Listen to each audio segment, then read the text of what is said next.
Good morning. Good morning. It's so great to see such a full room. I was up here a couple years ago, and I don't think the room was quite this full. I think we had 425 people register, is that right? 451, and we were sold out. So welcome. My name is Amy Remington, and I am General Counsel for Landrum Companies here in town. And that means that I'm General Counsel for all of the different companies that we have at Landrum. One of my passions at work, and one of my favorite things to do, are presentations and education, anything that has to do with learning or leadership, self-improvement, things like that. We have got a fantastic panel today. I'm going to go around and let everybody take a moment and introduce themselves. Iman, you want to kick off? Sure. Good morning. It's great to be here and great to see a packed room. I'm Iman El-Sheikh. I head up the Center for Cybersecurity at the University of West Florida. Good morning, everyone. I'm Kara Cardona, and I am the Vice President for Greater Pensacola Operations for Navy Federal Credit Union. Hey, if you're from Navy Federal, will you stand real quick? Because I saw a lot of you running around. Oh, my goodness. Wow. Okay, no pressure. And my name is the Reverend Susan Sowers, and I'm the rector of St. Christopher's Episcopal Church here in town. And I'm Alexis Boland, and I'm a broker associate with 40 years experience with Keller Williams Realty. Great. So we've got a super impressive panel. I'm going to kick our conversation off to Susan Sowers. Susan, Dr. Saunders and Mrs. Story talked a lot about being the first. And you are, St. Christopher's is over 60 years old. You are the first female rector ever of St. Christopher's. You are also one of the first women to graduate from West Point. You are also one of the first colonels in the Army, who's a female. She will not brag on herself, but I will brag on her. So tell us what it was like to be one of the first. What are some of the challenges that you had in being the first female of all of those different roles? Well, I think, it's a privilege to come in as a first and you feel the pressure, like everybody's looking at you. But I think the best thing you can do is be true to who you are. And so, I just grabbed a hold of the values of what I thought was important. I tried to learn the job and live into what I was called to do. My philosophy basically is in servant leadership. So, even in the Army, where I think it's a very man's world, people really respond to the fact that you are there to serve them and to serve the larger mission. And so I think when you come in as a first, the biggest perhaps thing that helps is to get over that and to just drive on like you were there to do your part, and you were actually called to be there. There's a reason that you're there, and that your diversity can make a difference in that organization. And so I think that's what was helpful for me. So, Iman, you are also working in a field that, like Susan, it has largely been dominated by men, the STEM technology field. So what challenges have you seen in working in a field where there aren't that many other female colleagues around who are working at your level, who have 3 degrees and who are the director of a large program? What challenges are unique to you? Well, certainly, as you mentioned, in technology and more specifically in cybersecurity, we have about 11% of women in the field, so that's something that we work hard on. I think it really raises the importance of not just focusing on, as we heard earlier from President Saunders and from Susan, about really following your passion, really just making sure that you're making a difference, that you're in the room and you're at the table because you want to make a difference, and not focusing on who else is at the table or that I may be the only woman around the room, really focusing on how we can help the challenge and how we can solve problems. And I think it also kind of inspires those of us who are in the field to serve as mentors. We heard about the wonderful executive leadership mentoring program here, and I think that's so important, especially in fields like technology and cybersecurity, that we not only step up to the plate to get the job done and to get it done as best as possible, but to serve as mentors and as role models for younger women who want to get engaged in the field. So have you had mentors that have been particularly helpful to you? Absolutely. I think certainly one piece of advice to pass along, and it's great to see so many students here in the audience as well, is build your network and reach out to your mentors, and don't be afraid to ask. Certainly, I've had informal mentors as well as formal mentors, and I still keep in touch with many of my mentors. And in fact, that's one of the reasons that inspired me to go into higher education, is being able to help inspire others, being able to carry that passion and carry the torch to help students and see them succeed. So my advice is definitely, seek out mentors and seek out help, and be willing to give back when you get further along in your career. I think that speaks to the relationship building that Susan was talking about, establishing those relationships and building upon them so that you're giving and taking, and it's not just a one-way relationship. Absolutely. I think it's all about the people. Certainly, it's great to hear Susan's advice and story, and certainly for us, it's really important. Being in a field where it's always cutting edge, there's always a new problem every day. Every time we think we've secured our networks and information, there's a new threat or vulnerability or something that happens. So we're never going to really solve things by just focusing on the current day-to-day and the problem. It really has to be about building those relationships and building the partnerships where we could all come to the table and collectively work together to make a difference. So, Kara, your organization, you oversee, tell me if I got this right, 17,000 employees? Well, globally, we have almost 17,000, but thankfully, I get to be responsible for a little over 6,400 of those. But 6,400. I would say as a leader, I do feel responsibility for everyone as a whole, but here in Pensacola, we're 6,400 and growing. So what are your primary responsibilities in terms of leadership for that large number of people? Well, I think my primary responsibility day in and day out is to make sure that employee engagement stays high. With so many different business units spread out across such an expansive campus, that's my most important priority when I go to work every day, because I believe, and I know my organization believes, that if we take care of our team members, they're going to take great care of our members. So that requires a lot of work and a lot of effort, and although I think we're really good at it, we never become complacent at it. So taking care of the team, staying engaged, staying in tune with what's going on and what's important to them, that's my priority. That's great. Now, Alexis, you've built your own business. Can you talk a little about being a female running your own business and how you've marketed it and what successes you've had and what challenges you've had? Well, actually, real estate was more of an all-male business when I came into real estate in 1978. We had very few women in real estate. Thankfully, I made the right choice, as Susan was talking about, and I went with a good company where I was going to learn. And so learning is the number one thing that I will say to you. I'm the only person sitting up here, and probably the only person that will be speaking to you today who has no college degree. So I worked 18 years as a waitress before I went into real estate. I learned the people business. And so my bachelor's degree is in the School of Hard Knocks. And so I'm just going to tell you that regardless of the level of education you get, there is no substitute for experience. You're hearing these ladies tell you that they are fully engaged with the people that they're working with and the people who are working for them, and I am fully engaged with everyone that comes in my life, whether it is a buyer or a seller, whether it's another agent, a broker, someone like yourselves that I meet.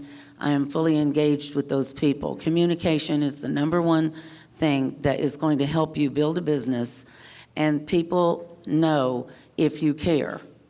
Just remember that just because you have the right to do something does not mean it's the right thing to do.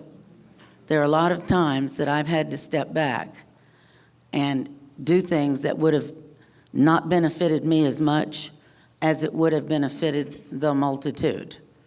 Always give back. My grandmother told me never you should get so high that you forgot where you came from. So your job is to make a difference in another person's life in this world.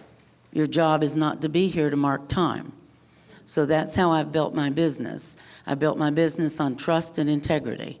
If I tell you something, I will be doing it. Unfortunately for my children, it worked the same way. I was a single mother. I'm a statistic. My husband left before they started school. I worked 3 waitress jobs for $1 an hour plus tips to feed us. In Jersey, by the way, which isn't such a bad place to be. But that I did for 18 years. Then I remarried for a short period of time. I worked at the Officers Club and the non-commissioned Officers Club on an Army base. And then I worked all kinds of various waitress jobs around town because I wanted to learn. When I came here, I went to the Officers Club at the base here to ask for a supervisor's job because lo and behold, I was now making $5 an hour as the food and beverage manager at the Officers Club at Fort Gordon, Georgia. And so when I went to Mr. Green to ask for a supervisor job, he didn't have one. He wanted me to be a waitress. I said, no, I'm not stupid. I can make better tips downtown. And he said, are you going to do that? And I said, no, I'm going into real estate. So as Susan said, everybody has a calling in life. Sometimes it takes you a while, like it did me, to find it. But if you find something you love, like she said, you'll never work a day in your life. Whatever you do, always remember to give back to somebody else. Because as she stated, bringing somebody else up is the best thing you can do for you and for them. And that's how I built my business. The marketing, you know, my husband did those stupid bus benches. And, you know, I was mortified. But unfortunately, he knew more about marketing than I did, so it worked. But, so I can't take any credit for that. That's my husband. But I will say that be where you're supposed to be, and when you are there, get there. The one thing I find the biggest challenge in real estate today, when we talk at the National Association of Realtors, is that young people cannot effectively communicate because you're busy doing this on the phone. You're sitting in the same room with your friends doing this. And so you need to learn communication skills because that's where you're going to earn more, and you need to learn more about that. You know, my father gave me advice similar to what your grandmother said to you. When I was exploring what major I wanted to be in college, I thought I needed to be a business major or something like that, and I took those classes, and I was wildly unsuccessful at them. And so I went to my dad, and I said, well, gosh, you know, what should I do? Because I really would like to go on to graduate school or something else. And he said, take the classes you love, and the grades will follow. So I quickly dropped every business class and took every English and religion and philosophy class, and the grades did follow. So I felt like, you know, finding your passion and what you're good at, success can be very, I don't want to say easy, but success is easier if you're doing what you love. Success can be very, very hard if you're doing something that's not meant for you. So, Kara, tell me about, one thing we talked about is rewarding experiences with being a leader. What is one of the most rewarding things that you've experienced in being a leader? Oh gosh, there are so many, but as you heard Ms. Story describe earlier, I think just being able to make a difference in people's lives. And I could sit here and tell you plenty of stories that would fill up the day, but I think just knowing that as a leader, the biggest reward is not what you give, but what you get in return, and being able to watch people grow in their careers. Short story real quick. Several years ago, back in 2013, I had been working on a project for Navy Federal. We were actually establishing our very first branch in Djibouti, Africa. And for me, I got to be the lead on that as the regional manager for that area.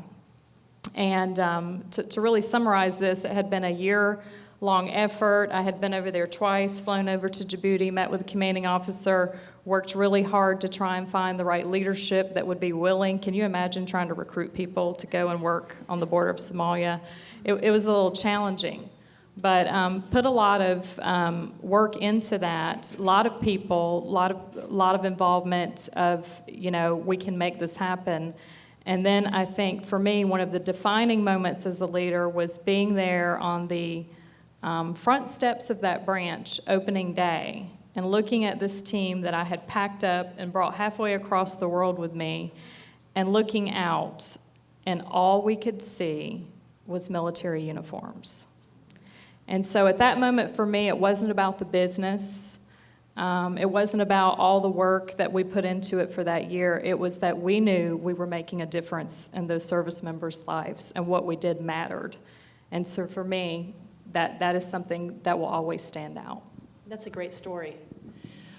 Susan, when you are looking to hire somebody, or when you are commanding 20,000 troops, what qualities are you looking for in that person that is either working for you or is working with you in the service? What qualities, like speaking to an audience of people, some of whom haven't had their first professional position, what would you look for? What stands out? Well, I think, one of the things I definitely would be looking for is initiative. Initiative and integrity. These are things that you almost can't teach someone, that they are looking at the job and they're willing to see where are the gaps, and I'm willing to jump in. With those kind of qualities, I think you then build trust with each other.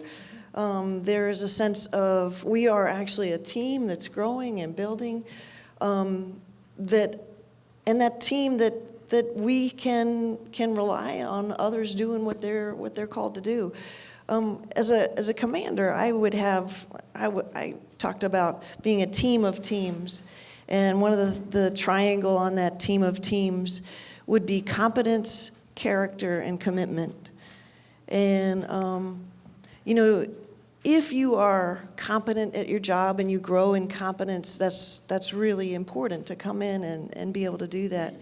But having the character to do it, to know that they're working their best, that they're telling the truth, that they are honest, and then both feet in that commitment is things that really matter. I mean, even if you're only going to be at a job for 5 years, for 2 years, when somebody comes in and they are fully invested and they're willing to make a difference in that time that they're there, you get the whole person and not a portion of it, and it does make a difference in the whole organization. So whether you're on the hiring side or have been hired, full engagement, fully invested. Yes. Long or short term. And trustworthy if they're... Yes, Alexis. May I make a comment on that? Absolutely. So Reverend Sowers is absolutely correct. In sales, you can teach anyone anything, but you can't put the fire in their belly. So you give me somebody with a fire in their belly, and I can teach them. If they don't have the passion, forget it. I mean, that's number one. The second thing she talked about was commitment. So I want to give you a visual where you will remember the difference between being involved and committed. So the next time you have breakfast, you look at your bacon and eggs, and you know the chicken was involved and the pig was committed. And that's how you need to be in your job. You don't need to be involved. You need to be committed. When Reverend Sowers was commanding troops, they were willing to die so that we could be free. So I want you committed, not involved. I love that. So the question at the end of the day is, are you the eggs or the bacon? Is that what everybody should ask themselves? Definitely you want to be the bacon. Yes. You can look at me and see I am. We could get Be the Bacon shirts. Hashtag Be the Bacon. It could be that I'm the bacon. So, one thing we've talked a little bit about, but I wanted Iman to expand on a little bit, is the value of mentors and role models and people who are working with you to help you in your career. Can you talk a little about that and what you've experienced? Absolutely. I think it's very important for us to be strategic and analytical along the way, through the career. So certainly we've heard great advice throughout the morning about find your passion and follow your passion, right? And it's important to note that in the sense that sometimes it takes a while to certainly figure out what it is that you love, but always be prepared that it's not necessarily going to be a straight shot either, right? So it's important to follow your passion, and that's where I think the mentoring comes in, because along the way you have to expect that you're going to not necessarily step forward every time. There's going to be stumbling blocks along the way. There's going to be roadblocks or longer paths you have to take, but that's where mentors mentors can really help, not just kind of inspire you to move on forward, but also kind of work through those difficult times, maybe things you weren't expecting along the way, where you reach a point and you say, well, I'm done. I can't do this anymore. And it's important then to be able to have those networks and circles to be able to connect with them and say, well, what do you think? Has this come up? And I think the lessons that we've learned here today and shared are that you do expect that it is going to be a difficult journey. It's going to be fun. It's very rewarding, but there are going to be opportunities where you really want to connect. And so I think it's important to think about that. It's also important to think about that partnership that you're building in a mentor-mentee relationship, that it's mutually beneficial. That is just as important for the mentor as it is for the mentee, to be able to kind of have that experience to share and to connect and to kind of build bridges and build new pathways as well. That's a great answer. Thank you. So I want a little audience participation real quick. If you are 24 years old or under, will you stand up? All right, so we have a lot of young professionals who are rising up. Kara, if you could look at your 24-year-old self, if you could put yourself in some of these shoes, what would you say today has been a great learning lesson? What would you tell your 24-year-old self to do the same, to do differently? What lesson would you teach? Well, there would be a lot. But no, I think the thing that resonates with me the most, and we've heard it a couple times already today, find what it is that really gets you excited every day when you get up and what you're passionate about. And for me, as I look back on my career, I knew that I was very passionate about being a leader. Okay, true story, I'm the youngest of 3 children. I was always in charge when Mom left. And not because I wanted to take control, it's just I had a natural passion for wanting to lead and to guide. And so my advice is, don't chase a title. You're going to start your careers and you're going to look up and you're going to be very ambitious, and all of those things are very important. It's good to have ambition. It's good to have goals that you set for yourself, and it's great to reach for things. But be very comfortable in the space that you're in. Be the very best you can be at whatever it is that you're passionate about, and trust me, when positions of greater responsibility come forward or just something that you might be interested in, you're going to be the obvious choice. I tell team members all the time, they'll come in and say, I really wanted this job and I applied and I didn't get it. And I'll say, well, let's sit down and talk about maybe some of the reasons. And they'll tell me things like, well, I applied 17 times for XYZ position, or I really wanted this position, didn't have experience in it, but I went to school and I studied for it. And I agree with you. It's not always about what you have on a piece of paper that defines you. And education is so very important. And I've been fortunate to be able to have support to do that along the way. But it's about being present in what you're doing, being passionate about it, and that will shine in your work. So don't necessarily chase the title. Chase what is fulfilling for you. And trust me, you will reach your goals and greater things will come as a result of that. I love that. And I think along with that, I'd say, certainly a lot that I would have done differently along the way. But just one more thing, be brave. Be brave, right? Know that being a true leader and following your passion is going to involve risk. Don't be afraid to try it. Don't be afraid. No, none of us will sit here and say that it's always worked the first time, or we didn't have to go through risk, or we didn't go through experiences that failed, right? Those are part of the experiences that will help you get further along. So there's a great TED Talk by the founder of the Girls Who Code organization about teach girls bravery, not perfection. And I think that that's such an important and powerful message that for me, looking back, and certainly to share with team members and with students about just be brave. It's going to take a little bit of courage, step up to the plate, try it. It's not necessarily going to be perfect, but that doesn't matter. You can do a great job and you can find a very rewarding experience getting there.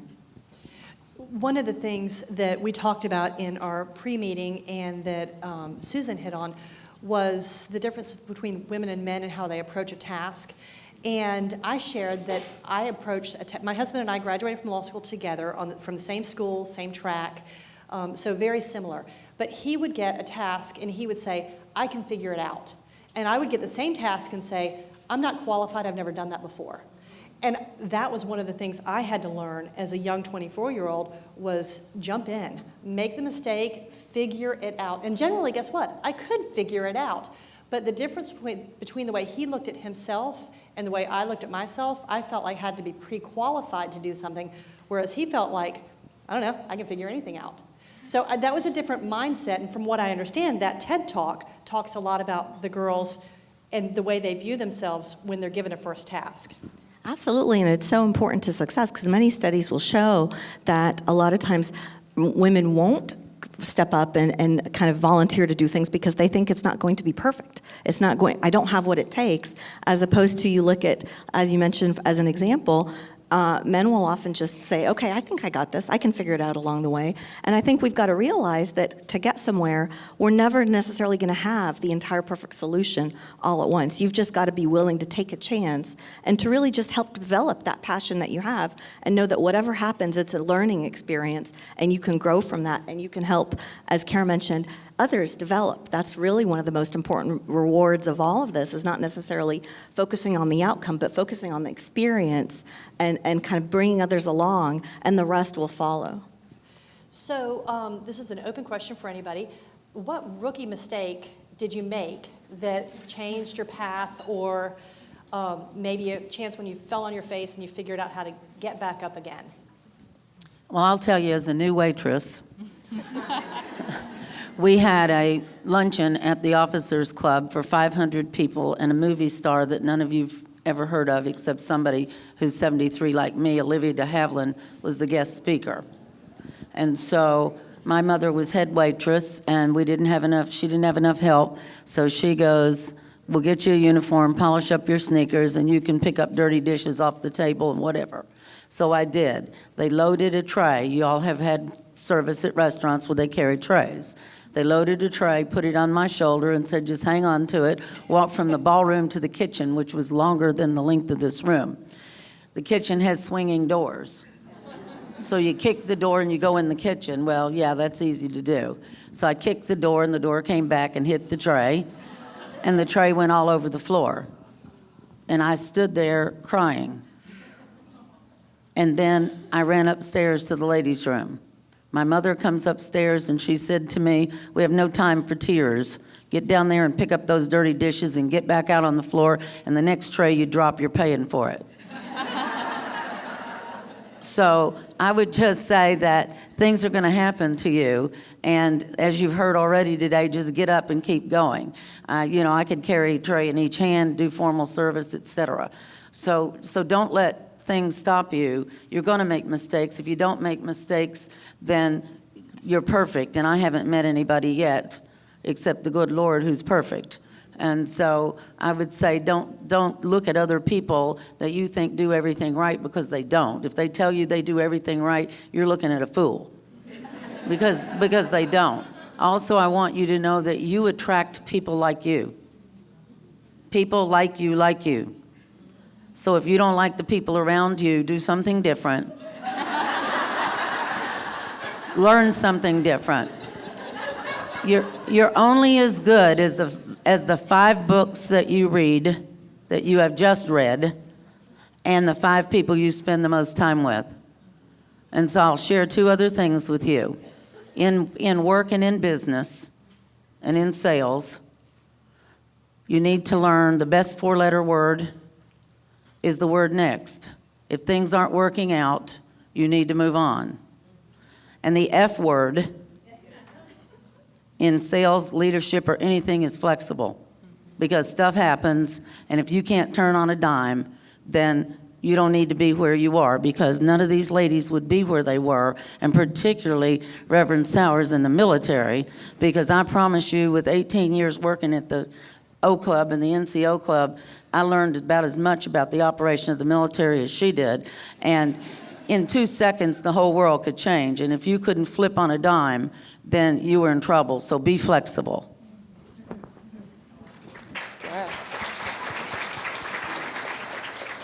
I think for me, as a young professional, so as a junior officer, I was a company commander. The company commanders has about 150 people working for you. And one of my best friends was also another company commander. We both had truck companies. And I really needed an E7. She had a lot. I had few. I mentioned it to the battalion commander, who was our boss. And she came to me and she goes, I have this great sergeant for you that you can have. And I think that was a real turning point for me because I was always so competitive. We're going to be the best truck company in the Army. You know, we're going to win every award there is. And yet my, kind of competitor is willing to give me one of her best guys to be one of my leaders.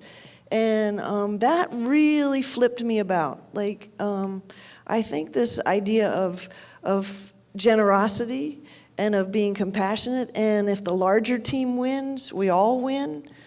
This was really important, and I think it made all the difference in how I proceeded after that. That it's not my little world that needs to be number one. It's all of us together. And Susan, you also had, above and beyond a mentor, you had somebody when you were deployed on a day-to-day basis who emotionally supported you every single day, you and she, with scripture.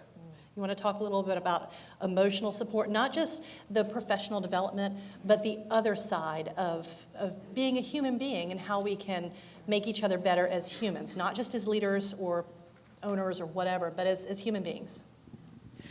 So we went to Iraq, and I was the chief of staff, which is also as a colonel, and one of my best friends from West Point was the general officer, and so the first woman. This was an amazing experiment by the Army. We had a woman general officer, we had a woman chief of staff, and we had a woman deputy commander in Iraq with 20,000 soldiers underneath us, and so. That was a big job. I had planned on going to seminary, but the Army lost me and said, no, you cannot retire. So I ended up being her chief of staff in Iraq. And I knew that there was a reason that I wasn't doing what I really thought I was being called to do. And that was to support her. I mean, sometimes it's not about you. It's about somebody else. And so one of the things I did each day was to take my 10 minutes and find a scripture passage that might be really empowering for her and help her. And so I would write it out on a card and bring it in. And once a week, she would do that for me. And on Sundays, we would take that 1 hour in a land of no weekends to walk to church and to kind of let down for a second and just allow, open ourselves to being human and to receiving the love of God and to acknowledge friendship and the fact that we really needed each other. And she had some health issues, and so it was such a privilege to be able to be there and to kind of walk that path with her. So, Alexis, you mentioned reading in some books, and I know that we've all talked about some books that have been very influential. If you could recommend one book for the audience that's been really influential to you in your professional development, what would it be? Well, probably the first professional book I read when I went into real estate was Dale Carnegie, How to Win Friends and Influence People. And then from there went on to read a lot of Earl Nightingale and so forth. And so I would tell you, John Maxwell is great on leadership. So pick up anything that is of interest to you that would help grow you in some way. Doesn't necessarily have to be leadership or whatever. It could be a novel or anything that grows you in some way where you're going to learn something different. I did send in a book list about 10 pages, and so I think Dr. Hartnett's going to have that posted for you to download for your material. So if you haven't read some of those books, if it were me, I would start doing that. And if nothing else, and if you're like, well, I don't like to read. I raised a son like that who now has a master's degree. The kid never read all through school. I was very worried about him. But, he'll read on a Kindle. And so whatever you do that. The other thing I would say is get with somebody else. Y'all both read the same book. Start yourself a book group read the same book and discuss it, because you're going to think differently than your friends do, and you're going to learn more when you discuss what you've learned with someone else. And I agree. You just said learning to think differently and surrounding yourself with different people. I think if we surround ourselves with people who look like us, talk like us, think like us, act like us, we're not going to learn. I mean, we need to surround ourselves with people who are different, because the only way we grow is by challenging ourselves.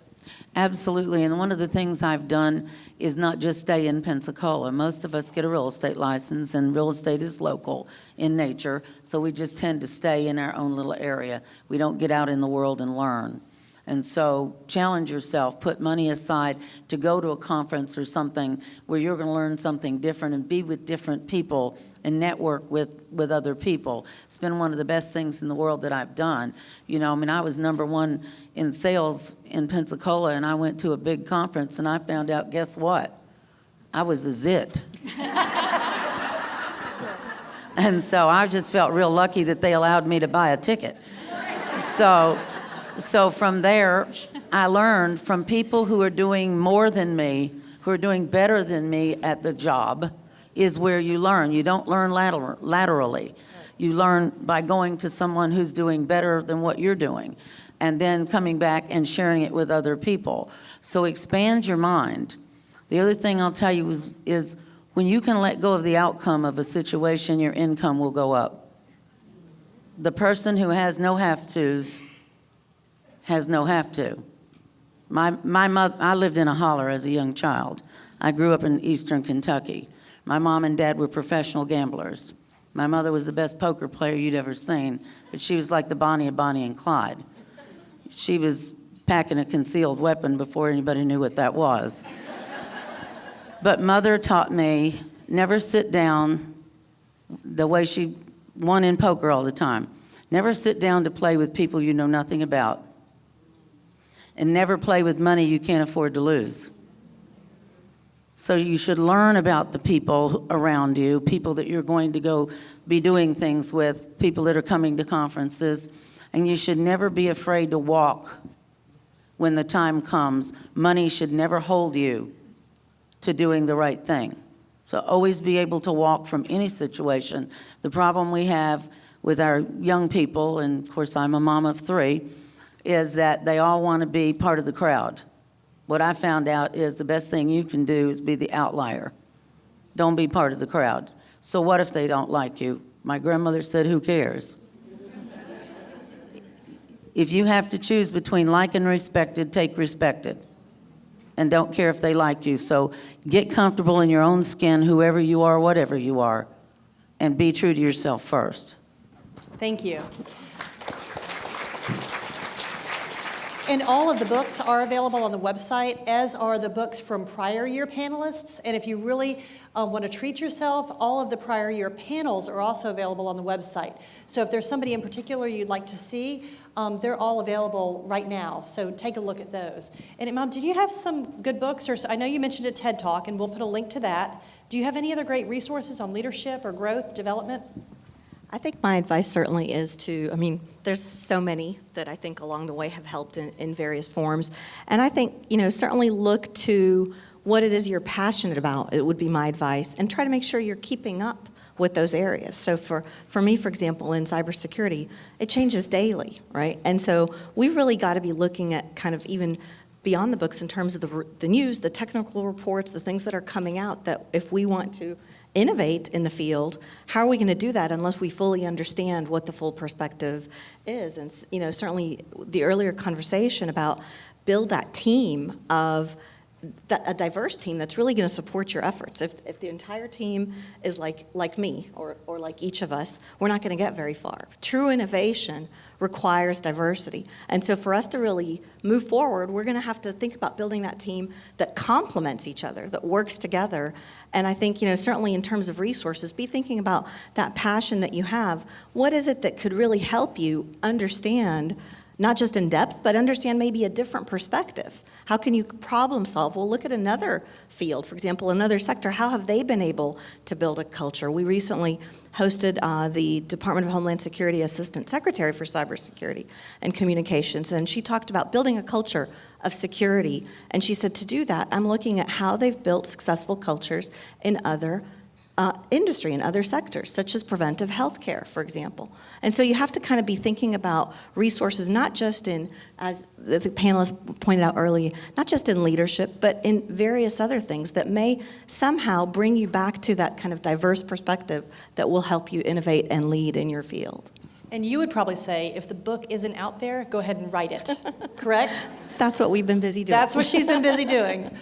So we have Q&A available. If anybody would like to come up to the mic, we'll be glad to take some questions. Hey, ladies, thanks for being here. I am working on goal setting. That is one of my weak points. And I'd be curious to hear what any of you use for goal setting. Do you do daily, weekly, monthly, short-term, long-term? How do you get focused on where you're going? Navy Federal is famous for that. So, Karen, why don't you take that? I think, I think there's things that in your daily life, whether it's your personal life or your professional life, that you just don't bend on.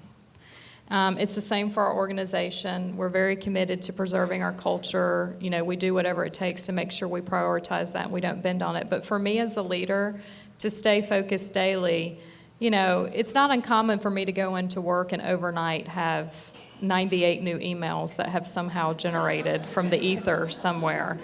And we're a very email and I would say technology-centric world that we live in, not just at Navy Federal.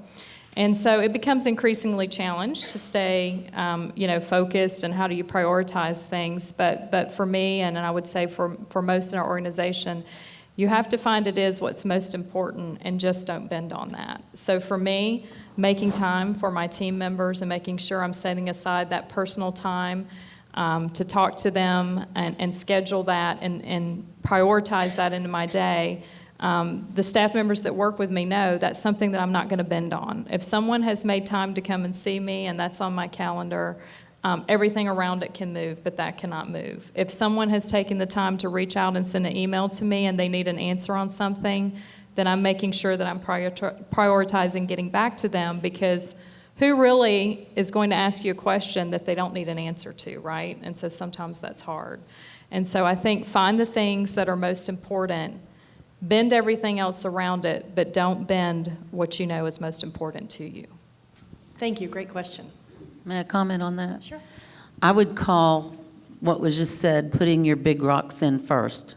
So if you can visualize a big, huge mayonnaise jar and you have to fill it and you have sand and rocks, put your rocks in first and then let the sand fill in around it. Because if you put your big rocks in first, those are your most important things. Whether it's in your personal life, one of your big rocks may be the vacation with the kids. Put your big rocks in first. It may have to do with your church or your religion. Get your big rocks in first and let the sand sift around your big rocks and fill in the rest of it. The other thing about goal setting is everybody worries about goal setting, and they worry so much about goal setting, and they make all these schedules, it's impossible to keep it. So as a new agent, I was called in by my broker who said, we have to have your goals set for next year. And mind you, I was a waitress. My goal was feeding the kids. And I looked at him and I said, what's that? Well, we have to know what your goals are for the year, how many listings you're going to take, whatever you're going to do, so the company can set their goals. And I was mortified. And I looked at him and I said, well, why don't you write something down on the paper and let me know next year if I made it?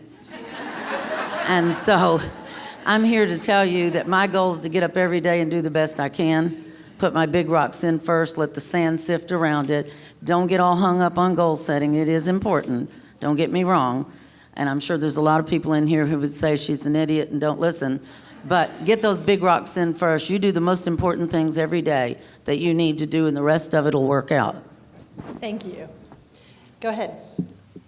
So you all are such trailblazers, and I'm wondering, because you're the first at a lot of things that you've done, are there times, and are there times now, where you feel like I don't really know what I'm doing? And who do you surround yourself with, and how do you handle those moments where you just don't really know what's going on? How do I do this? How do I handle this situation? I can Yes, so answer that. I don't know what I'm doing right now, but Even I'm like being- jumping out of my seat to answer that. Even being a mom, it just being a woman, how do you do that? Daily, I attend meetings and I work with wonderful team members, and one of the things that I always remind myself of as a leader is truly those that I lead are my greatest teachers, okay? So mentors are awesome. I've had wonderful mentors in my life, but truly those that have taught me the most have been those on the teams that I've led. I never have all of the answers. There are many days where I'm like, I have no idea what to do with this. Someone will lay something in front of me in my office, and I'm really clueless. But I'm not afraid to walk out on the floor and go to people who really know what they're doing and ask great questions. So I think you have to remind yourself you don't have all the answers, you're not ever going to know it all, and you have to be 100% comfortable with that. But, I don't consider myself the subject matter expert on anything.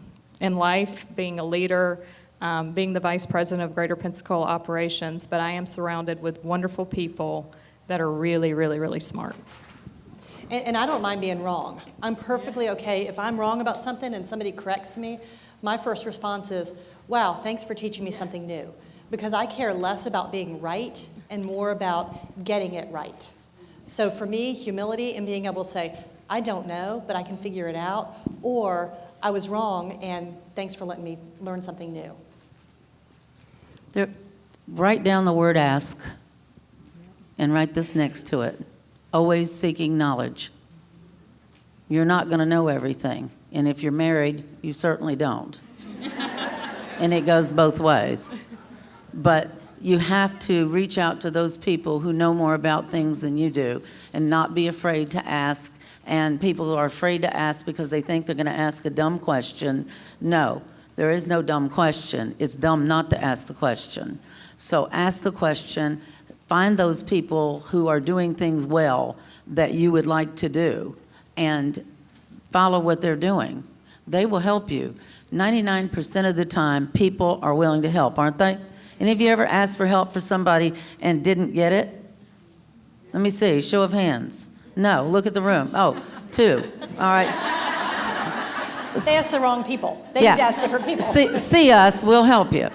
But the point is, don't be afraid to ask. As a brand new agent, I didn't have any business. I had to knock on doors and ask for business. And so there was an ad in the paper, and this guy advertised by owner to sell a house, and in big bold print, on that last sentence on his ad said, no agents. He was my first phone call that day. And when he got on the phone, he said, didn't you read my ad? It said no agents. I said, yes, sir. I thought you were advertising for me, because my broker said I'm the closest thing to no agent because I've never sold a house. So I'll be in your neighborhood tomorrow between 1 and 3, and I'll be stopping by. And he listed the house with me. Don't be afraid. I was going to add real quick also the importance of self-reflection and recharging, because sometimes you get so involved in what you're doing. It's very important to take the time to step outside the bubble and kind of reflect on what you're doing to help you realize, am I doing everything that I'm supposed to be doing? Am I even trying to do this? What was the original goal, or what was the thing that drove the passion behind this? So I think take the time to self-reflect along the way will really help, I feel, with me in terms of, can I do this? What am I doing right now? So one of the questions, thank you so much for that. One of the questions we have from the audience is, and I think this is a great question, how do we balance the different things we have in our lives, personal and professional, because we're all pulled at, and I was told one time when I went and asked another lawyer, do you have time to answer a question? He said, well, we all have 24 hours. And I thought, he's right, we all have 24 hours. Except I don't think he meant it in a super generous way. I think he was telling me I was taking up minutes out of his 24 hours, but he's right. So my question to you guys is, how do you balance all of the different things you have personally and professionally so that you don't find yourself just doing a professional job at the expense of your personal life or letting your personal life getting away, of doing a great job. How do you balance all of these competing demands? Prioritize. Certainly, I think, as we've talked about earlier, or figure out what are the things that are really important to you, and make the time for those. Schedule those first. Make sure that they're on your agenda on a regular basis. Make sure that you reflect on what are the things that keep you going, what are the things that motivate you, and what are the things that are important to you, including that time away. One of the things that I think for me is important is just being able to get away every once in a while, where I leave everything behind and recharge. I don't care if I have to come back to hundreds of emails, but I want the time to be able to just say, this is family time, this is me time, this is not work time. So I think it's important to just kind of make note of that along the way. And certainly, I feel it's always maybe that's why I stayed in higher education, is just being willing to learn and to adapt and to be flexible, that what I thought in terms of balance may have been correct or reachable, but then you self-adjust along the way. And as long as you're my goal is always at the end of the night, make sure that I've done something good, right? What have I done to really kind of help the mission or help the cause or make a difference? And I think it's sometimes the little things that you got to kind of work in to continue to kind of achieve that balance. So we're almost out of time, but I think our last question that I'd like to ask is from each of you, and we'll just start with you, Iman, and go straight down, is what's one nugget, one thing you'd like for your audience to take away, whether it's one line or one quick story, if they could remember one thing that you've said today, what would that be? Be brave. Be brave. Be bold. Don't be afraid to jump in or lead or take risk. I would say just remember that you can perform beyond your own perceived limits. And, that's something that we've heard as a common thread this morning, but women naturally have a tendency to say, as it was mentioned earlier, I'm not ready for that, or maybe I can't do that. And I can tell you, as I look back on my own career and my personal life, every time that I initially backed away from something, but later was either voluntold that no, you're going to do it, or made myself do it, I've never regretted it, and I've learned the absolute most from it. So if there's something inside of your stomach saying, I can't or I won't, that's just your inner self telling you it's something you should do. And remember, fear and excitement feel exactly the same. Very true. Susan. I think my nugget, especially since this is principally a women's gathering, is early in my career, I had to, I was very passionate, I was very motivated, but I think the nugget that was communicated to me that made a big difference was the idea of voice control. The difference of balancing passion and emotion. And when you're in a public forum and you show your emotion, you sort of give your vote away. And so I think that, especially in a meeting where there are others who are trying to assess the situation, in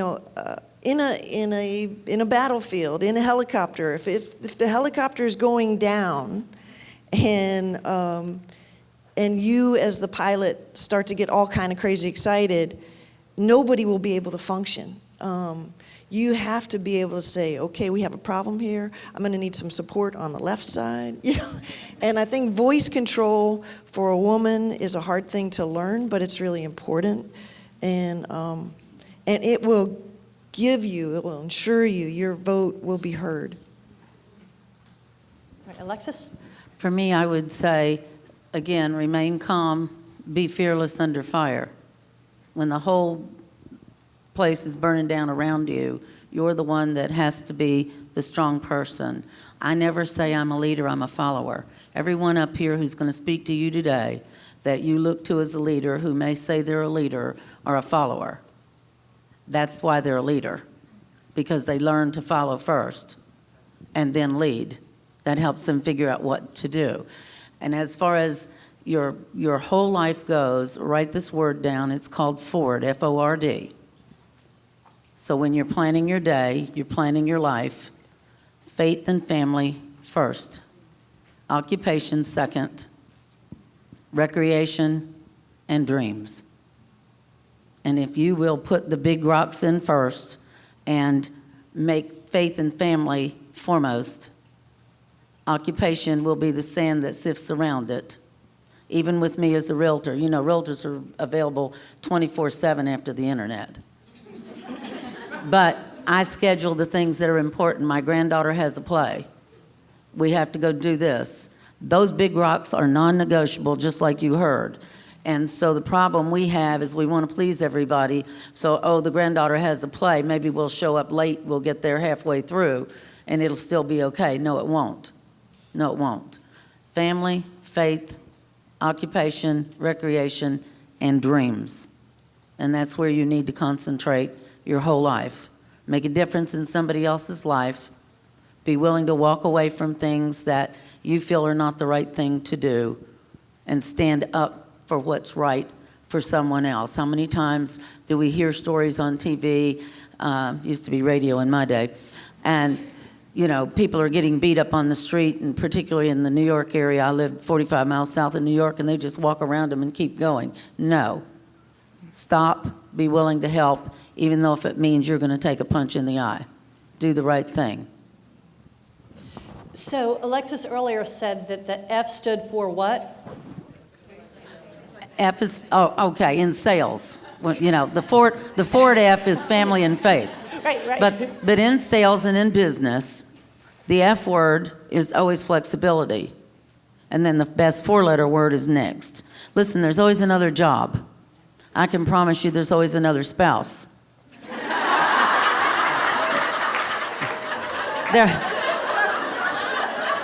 It just happens that way sometimes, folks, you know? It just happens that way. So just understand that nothing's carved in stone, and you got to be flexible. You got to roll with the punches. We get too caught up on who's important in our lives. So understand that there are some people in your lives that you cannot do without, and other people you can. So the people you can't do without are typically mom, dad, grandma, and grandpa, right? Aunts, uncles, and all. Those are the distant ones. They could be dispensable. Siblings should be important, but as we're growing up, we don't like our brother, and our sister doesn't like us, and whatever. Spouse is definitely dispensable, right? But there's a lot of people in our lives who are not dispensable, and those are the people we need to gravitate to. And don't be worried if somebody doesn't like you. Guess what? That's their problem. You heard that this morning. That is not your problem. Don't let people dump on you. Don't let them make their problems your problems. Do not. Everybody in the world has a problem. My grandmother said if there was a hat rack in the room and you were all invited to put your hat on the rack, and we pulled numbers out of a hat for who could go first and get to pick the first hat, you'd be real lucky to get your hat back. So keep that in mind. Whatever is going on with you is not the end of the earth. There's always somebody out there somewhere that is suffering something worse than you. Figure out how you can take care of the situation you've got. You see, people who there's a difference between an issue and a problem, and every day we think we have a problem. So my grandmother taught me this. An issue is something that money can solve. If you can lay your hand on a little money, you take care of that issue. A problem is something can't be solved with all the money in the world, she said, and Jackie Onassis is no longer with us. So don't let things be problems. They're issues. Problems are things money can't solve, or that you can't physically do something about. Always have an issue, never have a problem. And when you have an issue, always come with an answer. So if you're going to your supervisor or even somebody you work with and there's an issue, come with a solution. Be solution-oriented, not problem-oriented. So, that's okay. No, that's okay. Speaking of being flexible and admitting when you're wrong, I had the time wrong on when we needed to finish, so we have like 10 extra minutes. So that's great. Yes, please. I just wanted to ask you, I don't need a mic. And that's what I wanted to ask her, because, you know, when you work with women, they're soft-spoken, they're quiet, they're this or that, and I'm very loud, very outspoken, and so I wanted to ask Ms. Bowles, how did you stay you? Because I know people tried to change you because they try to change me. And I walk in the room and I'm like, hi, I'm here. And you know, but you go into those, my coworker says I have 3 different voices. He says I have the phone voice, I have the regular Tara voice, and I have the excited Tara voice. And so it's because I'm trying to be what I need to be in those circumstances. So I want to know, how do you stay you regardless of who you're with and through the years of people trying to change you? Okay, so I am the same 24/7, unfortunately, for my family. So what you see is what you get. In life, we have 2 things. We have our role and we have our identity. When we're at work, we're the CEO of something, or we're the manager of something. That's a role you play. That's not who you really are. Sometimes it can connect. With me, it does. But we've all seen the movies now, and you know, we know that Marlon Brando is not really the Godfather. But he did a real good job of convincing us that. But when he goes home at night, that's not who he is. So you have a role and you have an identity. And what you have to do is be the best you can in the role you're supposed to play. And so be who you are. Don't let somebody change who you are. Adapt yourself to the presence, to what you have to do. And there are ways you can do that. Y'all need to take some classes on personality differences, whether it's DISC or whatever, and then you can relate to people the way they want to be related to if you understand your difference in your personalities. And how you talk with different people affects them differently. So be who you are. Don't apologize for that. But be proficient in dealing with other people. And then lastly, regardless of how loud and boisterous you are, because I am. I'm known on national circles. If you don't want to know the way it is, don't ask her. You can put things a certain way to where people accept it, or you can be rude and crude about it. So you need to find the right words, and there are times when I have to say to myself, okay, God, I need your help right now. And so just be who you are. Don't try to be somebody else, because you're not going to change. That's your DNA. You need to learn to work around other people's DNA. Thank you. One thing I have done personally in my life is to support other women, because this is a Leadership for Women conference, is if I have a chance to employ a professional for anything, I choose a woman. I have a female pediatrician, I have a female CPA, I have a female priest. In fact, I have 2 female priests.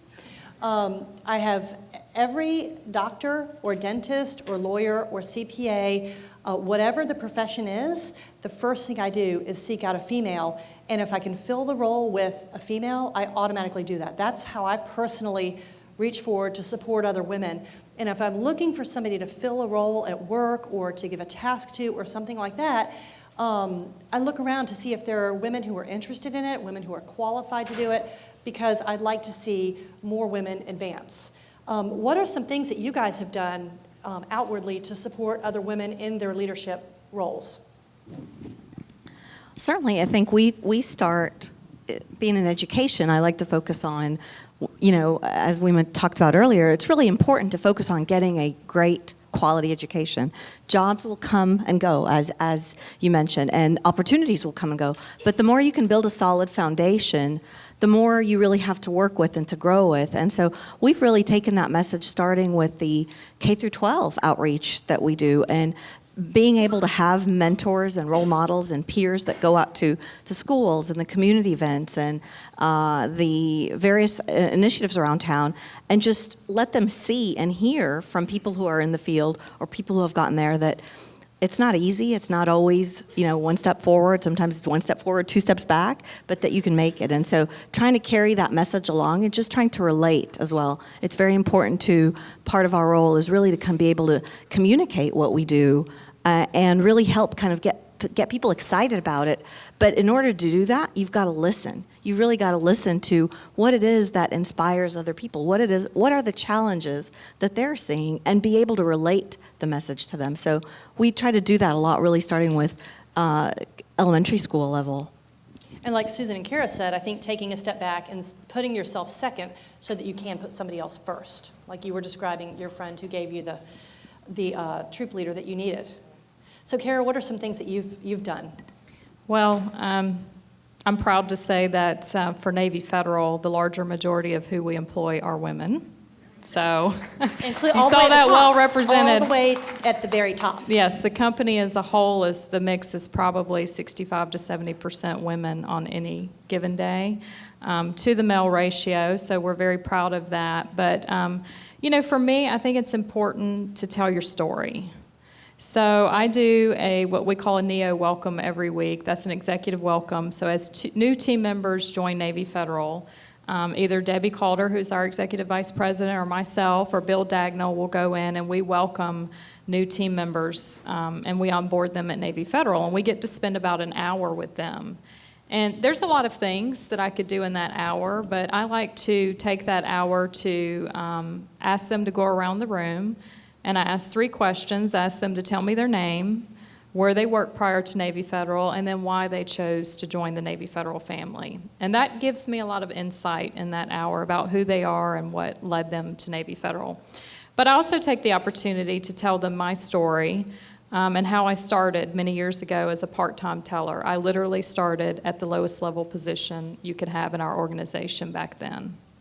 Outside of working in the mailroom, the part-time teller back in 1999 when I started was counting cash, and I got to work 4 to 5 hours a day.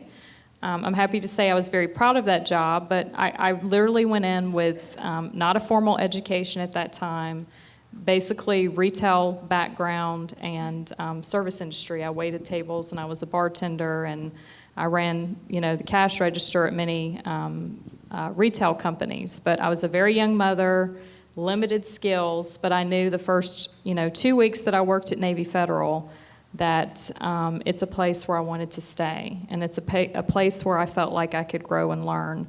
But I think as a woman, it's really important to share your story. I think you never know the impact. You could spend 5 minutes in a room with a person. You could spend 5 years with a person. You could spend 50 years with a person. You never know the difference you're going to make in someone's life, and you never know just how impactful it may be to share your story, where you came from, and how you've grown along the way. Susan? I think in my business, as a priest especially, I have no lean towards male or female. But the one thing that we've done at St. Christopher's is we started this women's retreat. And, I thought the first year we did it, there'd be 25 women from our church that would go. And it turned out there were 70. And much of what happened, similar to what you're talking about, is this ability to share our stories. We're now not just sort of casual strangers that pass the peace at church. We've actually spent a weekend together, and we've talked to each other, and we've known each other. And that group of women has come back to really be the power and the energy behind getting things done for the kingdom of God in a church. And I think it's because they know each other, they love each other, they care about what happens to the other. And so I think those kinds of relationship building things are so important to the business. And I'll tell you a quick funny story. When we had our first women's retreat, we had 67 women there, and we had to move from the where we had our meals over to where we were going to go to the chapel, which is a distance of probably from here to like that door. It's not very far. But it took us probably 30 minutes to get 67 women moving. And Susan looked at me and said, I can unload and pack up 20,000 troops in Iraq faster than I can move 67 women from the mess hall to the chapel. Alexis, you want to bring us home? Well, again, real estate has shifted like all other businesses to where it's not majorly men that own the businesses and run the businesses. We have more and more women in real estate, but we probably are a 50-50 business in the real estate world. So I'm like Susan, it's not all about men or women. It's all about helping people accomplish what they're trying to accomplish, regardless of what it is. If you will learn to seek to be interested instead of interesting, you're going to help more people. And if you go to a strange place and you haven't met people before, how many people are uncomfortable going into a cocktail party with people they don't know, or going to a meeting with? How many? Yes. Because what I see is y'all sit in groups. So all these people from Navy Federal and Gulf Power that sat together did not get to meet someone outside of your organization.